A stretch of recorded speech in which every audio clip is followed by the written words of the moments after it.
Good morning. Shivaji group of institutions की इस online class में कक्षा 11 के सभी विद्यार्थियों का स्वागत है। बच्चों, आज सामान्य हिंदी के अंतर्गत मैं आपको काव्य खंड में संकलित एवं गोस्वामी तुलसीदास द्वारा रचित गीतावली शीर्षक के पद्यांशों की व्याख्या पढ़ाऊंगी। तो आप सभी बच्चे अपनी सामान्य हिंदी की पुस्तक के अंतर्गत काव्य खंड में संकलित एवं गोस्वामी तुलसीदास द्वारा रचित गीतावली शीर्षक निकालकर उसके पद्यांशों की व्याख्या पढ़ें। तो बच्चों, अपनी पुस्तक के पेज संख्या 153 पर आइए।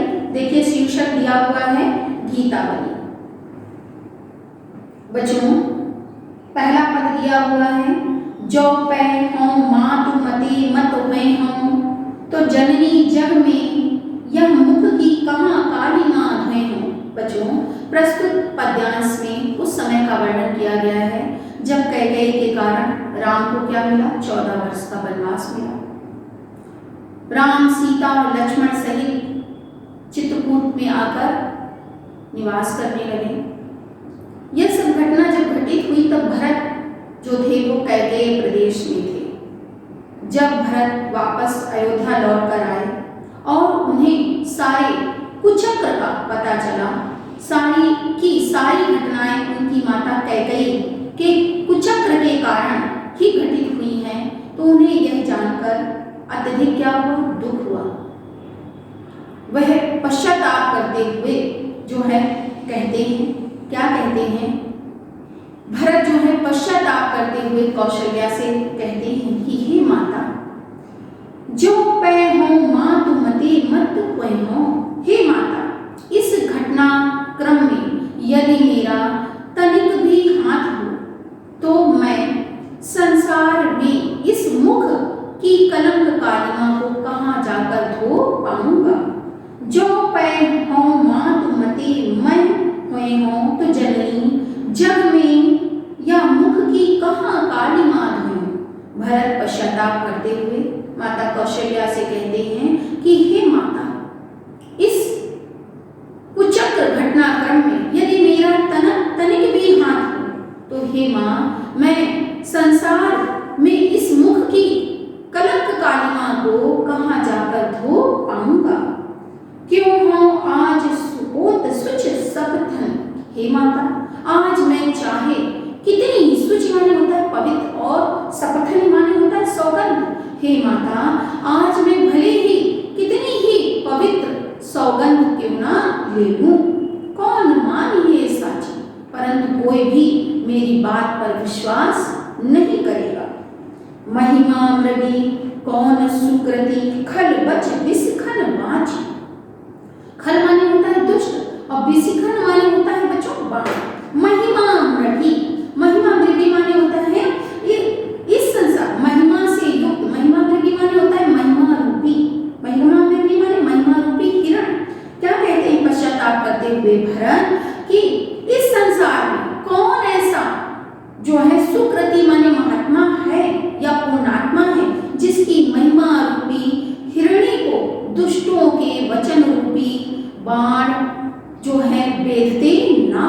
क्या कहते हैं पश्चाताप करते हुए जो है भरत कि हे माता कौशल्या, इस संसार में कौन सी ऐसी पूर्ण आत्मा है जिसकी महिमा रूपी हिरण को जो है दुष्ट व्यक्तियों के वचन रूपी बाण जो है वेधते ना।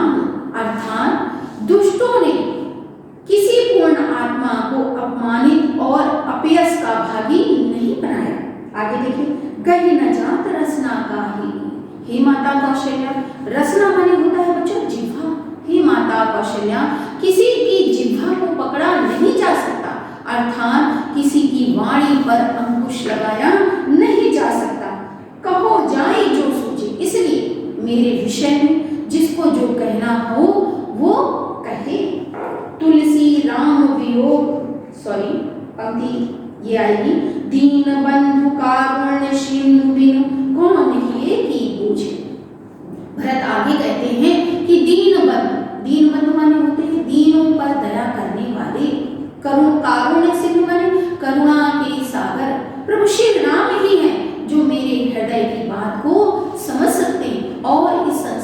में कोई नहीं है जो मेरे मन की, जो मेरे हृदय की बात को समझता हो।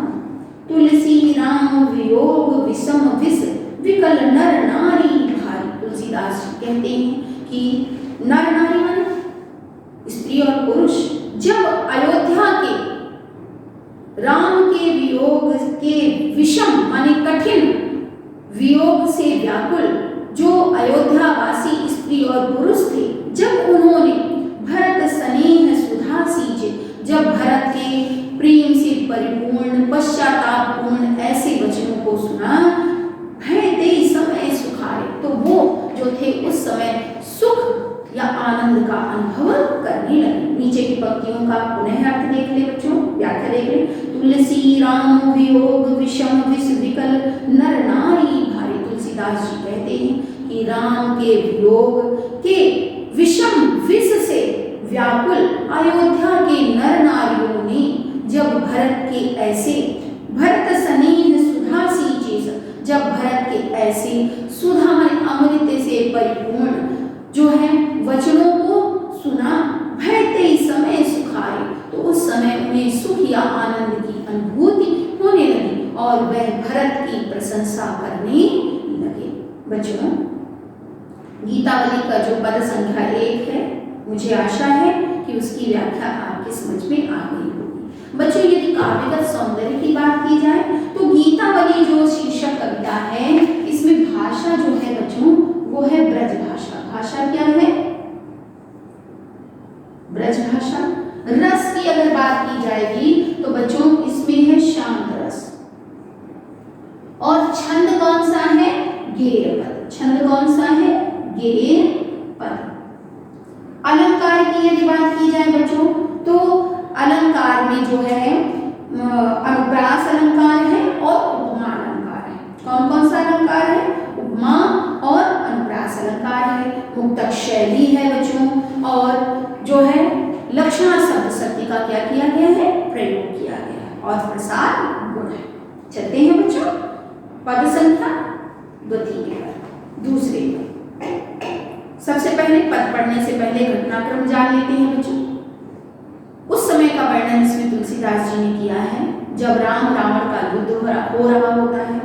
मेघनाद द्वारा लक्ष्मण को शक्ति बाण मार दिया जाता है और लक्ष्मण जो है वो मूर्छित होकर गिर पड़ते हैं। उस समय प्रभु श्री राम जो हैं वो विलाप करते हुए कहते हैं। तो बड़ा ही हृदय स्पर्शी मर्म स्पर्शी वर्णन जो है तुलसीदास जी ने किया है। मेरो सब पुरसारथ थारो विपति बटान बंधु बाहु बिनु करो भरोसो का। प्रभु श्री राम जो है विलाप करते हुए कहते हैं मेरो सब पुरुषार्थ थारो, मेरे सभी पुरुषार्थ क्या हैं? व्यर्थ हैं, थक गए हैं। पुरुषार्थ क्या होते हैं बच्चों? धर्म अर्थ काम और मोक्ष, ये 4 पुरुषार्थ होते हैं। हमारे प्रत्येक कार्य में किसी ना किसी पुरुषार्थ की पूर्ति हो रही होती है। तो राम विलाप करते हुए कहते हैं कि मेरो सब पुरुषार्थ थारो, मेरे सभी पुरुषार्थ व्यर्थ हैं, थक गए हैं। विपत्ति बटावन बंधु बाहु बिन करो भरोसो काहो। विपत्ति को बटाने वाला, संकट को बांटने वाला, भुजा के समान मेरा यह भाई लक्ष्मण अब नहीं है, इसके बिना मैं किस पर भरोसा या विश्वास करूं? आगे देखिए बच्चों। सुन सुग्रीव सोचो मुंह पर फेरो बदन विधाता। सुग्रीव को संबोधित करते हुए प्रभु श्री राम कहते हैं कि सुन सुग्रीव। सुग्रीव कौन थे बच्चों? वानरों के सेनापति थे। वानर सेना जो थी उसके क्या थे? सेनापति थे। तो क्या कहते हैं प्रभु श्री राम? सुन सुग्रीव, हे सुग्रीव सुनो। सोचो, मैंने सोच लिया है, मुंह पर मैंने मुझसे कि मुझसे फेरो बदन विधाता, ईश्वर ने अपना मुख मोड़ लिया है। हे सुग्रीव, मैंने सोच लिया है कि ईश्वर ने मुझसे अपना मुख मोड़ लिया है, इसीलिए जो है मुझ पर इतनी बड़ी विपत्ति डाली है। ऐसे समय समर संकट हो तजो लखन सो भ्राता। ऐसा समय, जब कैसा समय है? समर संकट, जब युद्ध का संकट है, मैंने लक्ष्मण के समान लक्ष्मण से भाई को त्याग दिया है। गिरिकानन जय शाखा मृग हो पुन अनुज संघाती। हे सुग्रीव, अब जो है युद्ध नहीं होगा और युद्ध न होने के कारण गिरि कानन जय है शाखा मृग, ये मृग माने होता है बंदर। हे सुग्रीव, युद्ध न होने के कारण यह जो बंदर और भालू हैं ये कहाँ चले जाएंगे? पर्वतों और वनों की ओर चले जाएंगे। हाँ, पुन अनुज संघाती, संघाती माने प्राण त्याग दूंगा, अनुज माने छोटे भाई के साथ, और मैं फिर अपने छोटे भाई लक्ष्मण के साथ अपने प्राणों को त्याग दूंगा। कोई है कहाँ विभीषण की गति सोच रही भरी छाती, परंतु मेरे ना रहने पर विभीषण की क्या स्थिति होगी, यह सोचकर मेरा हृदय जो है वो चिंताग्रस्त हो जाता है। तुलसी सुन प्रभु वचन भार कपो सकल विकल ही हारे। तुलसीदास जी कहते हैं कि भगवान राम के ऐसे विलाप पूर्ण वचनों को सुनकर जो संपूर्ण, सकल माने होता है बच्चों संपूर्ण, भालू और कपि माने वानर थे, जो भालू और वानर थे वो अपना हृदय हार गए, अर्थात दुख से दुखी हो गए। जामवंत हनुमंत बुलाए, उसी समय भालुओं के सेनापति जामवंत ने हनुमान को बुलाया। तब अवसर जानी प्रचार, और उस समय उन्होंने समय देखकर भगवान श्री राम के संकट को देखकर हनुमान को उन्हें उनकी शक्ति का स्मरण दिलाया। बच्चों, हनुमान जी परम पराक्रमी और बलशाली थे। बालपन में वह शरारती बहुत थे, इसके कारण ऋषियों की सामग्री को, ऋषियों की यज्ञ इत्यादि की सामग्री को वह जो थे वह समुद्र में डाल दिया करते थे। परिणाम स्वरूप उन्हें ऋषियों ने श्राप दिया था कि तुम अपनी शक्ति को क्या करोगे, भूल जाओगे, परंतु जब तुम्हें कोई तुम्हारी शक्ति का स्मरण कराएगा तो तुम्हें वह शक्ति याद आ जाएगी। तो यहाँ पर वही वर्णित करते हुए तुलसीदास जी लिखते हैं कि जामवंत हनुमंत बुलाए। उसी समय भालुओं के सेनापति जामवंत ने हनुमान को बुलाया और उचित अवसर समझकर अवसर जानी प्रचारी उन्हें उनकी शक्ति का स्मरण कराया। बच्चों, काव्यगत सौंदर्य के अंतर्गत भाषा वही पढ़ रहे हैं, ब्रज भाषा, छंद वही है, गेय पर। अलंकार की बात की जाए तो अनुप्रास अलंकार है। इसके साथ ही बच्चों यहाँ पर करुण रस है, प्रसाद गुण है, लक्षणा शब्द शक्ति का प्रयोग किया गया है और मुक्तक शैली। बच्चों, मुझे आशा है कि द्वितीय पद्यांश की व्याख्या भी आपकी समझ में आ गई है। अब चलते हैं बच्चों गीतावली के तृतीय पद्यांश पर। चलिए देखिए, जब हनुमान जी जो है पर्वत ले आते हैं और संजीवनी बूटी के द्वारा लक्ष्मण के घाव में जब वो बूटी लगाई जाती है और उन्हें होश आता है, त्रंदा टूटती है, तो सभी लोग लक्ष्मण से उनका हालचाल पूछते हैं। उस समय लक्ष्मण जो है अपनी पीड़ा का वर्णन करते हुए कहते हैं, क्या कहते हैं? हृदय घाव मेरे पीर रघुवीर, कि यद्यपि मेरे हृदय में घाव था परंतु उसकी पीड़ा किसको हो रही थी? रघुवीर, भगवान श्री राम को हो रही थी। यद्यप घाव जो था, शक्ति बाण जो लगी थी वो मेरे हृदय में लगी थी, उसका घाव मेरे हृदय में था, परंतु उसकी वास्तविक पीड़ा का भी जो है अनुभव या अनुमान भगवान राम या भैया राम को हो रहा था। पाई सजीवन जाहि कहत यों, प्रेम पुलक बिसराए शरीर। तुलसीदास जी कहते हैं कि सजीवन को प्राप्त करके, संजीवनी बूटी को प्राप्त करके जाग कर जो है प्रेम से पुलकित होकर शरीर की पीड़ा को भुलाकर लक्ष्मण जो है ऐसे वचन कहते हैं। मोहि कहाँ बूझत, मोहि माने मुझसे क्या, बूझत माने पूछते हो, आप सभी मुझसे बार बार क्या पूछते हो? जैसे पाठ अर्थ चर्चा किए मेरे लिए उस पीड़ा का वर्णन करना उसी प्रकार असंभव है जैसे कोई तोता हो और यदि उसे पाठ रटा दिया जाए, स्मरण करा दिया जाए, तो उसकी उस पाठ का अर्थ जो है बताने में वह तोता क्या रहता है? असमर्थ रहता है। उसी तरह मैं अपनी पीड़ा का वर्णन करने में भी क्या हूँ? असमर्थ। सोखा सुख क्षति लाभ भूप कह, केवल कांति मूल हीरे। लक्ष्मण आगे कहते हैं कि शोभा सुख क्षति लाओ भूप कर, उस राजा से ही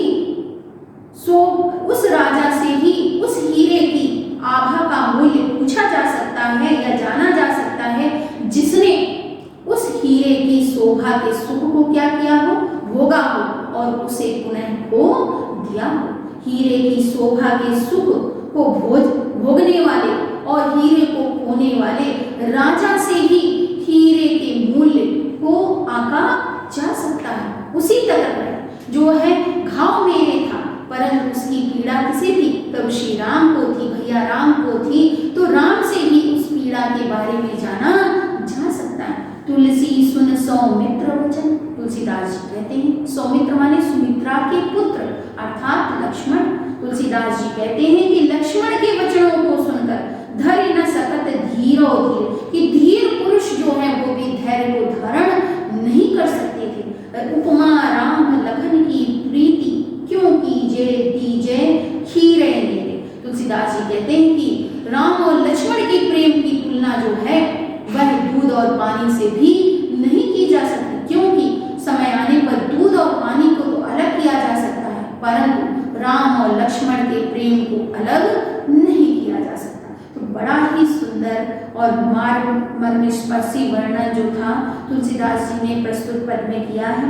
काव्यगत सौंदर्य की यदि बात की जाए तो बच्चों भाषा ब्रज भाषा पढ़ रहे हैं। रस जो है यहाँ पर करुण रस है, करुण रस होने के साथ साथ अनुप्रास अलंकार है, प्रसाद गुण है, मुक्तक शैली है, गेय छंद है। तो बच्चों मुझे आशा है कि गीतावली के अंतर्गत मैंने जो पद संख्या 1, 2 और 3 की व्याख्या पढ़ाई है वह आपकी समझ में आ गई होगी। अब बच्चों हम आते हैं अभ्यास कार्य पर। देखिए बच्चों पेज संख्या निकालिए 159 159 गा पद्यांश निकालिए। देखिए हृदय घाव मेरे पीर रघुवीरे, पाई सजीवन जाग कहतियों, प्रेम पुलक बिसराए शरीर। मिला बच्चों? इस पद्यांश पर आधारित पहला प्रश्न आपकी पुस्तक में दिया हुआ है।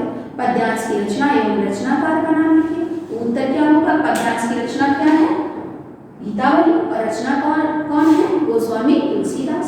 इसके बाद बच्चों द्वितीय प्रश्न दिया हुआ है रेखांकित अंश की व्याख्या कीजिए। रेखांकित अंश क्या है?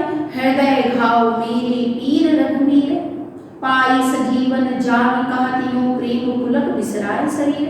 तो इन पंक्तियों की व्याख्या बच्चों आपको अपने शब्दों में करनी है। तीसरा प्रश्न दिया हुआ है बच्चों, इन पंक्तियों में लक्ष्मण ने घाव और पीड़ा के संदर्भ में क्या कहा है? इसी पद्यांश पर आधारित चौथा प्रश्न दिया हुआ है बच्चों, लक्ष्मण के अनुसार घाव की पीड़ा को श्री राम ही किस प्रकार जान सकते हैं? आ गया बच्चों समझ में? इसके बाद बच्चों पांचवा और अंतिम प्रश्न दिया हुआ है, राम और लक्ष्मण के प्रेम के संदर्भ में कवि ने क्या कहा है? तो बच्चों आज का यह मैं आपको HW वर्ग दे रही हूँ, गृह कार्य दे रही हूँ। इस पद्यांश पर आधारित प्रश्नों के उत्तरों को आपको अपनी HW की कॉपी पे बहुत ही सुंदर राइटिंग में करनी है। बच्चों इस टॉपिक यानी तुलसीदास द्वारा रचित अन्य शीर्षक की व्याख्या को मैं अपने अगले वीडियो में जारी रखूंगी। आज के लिए बच्चों इतना ही पर्याप्त है।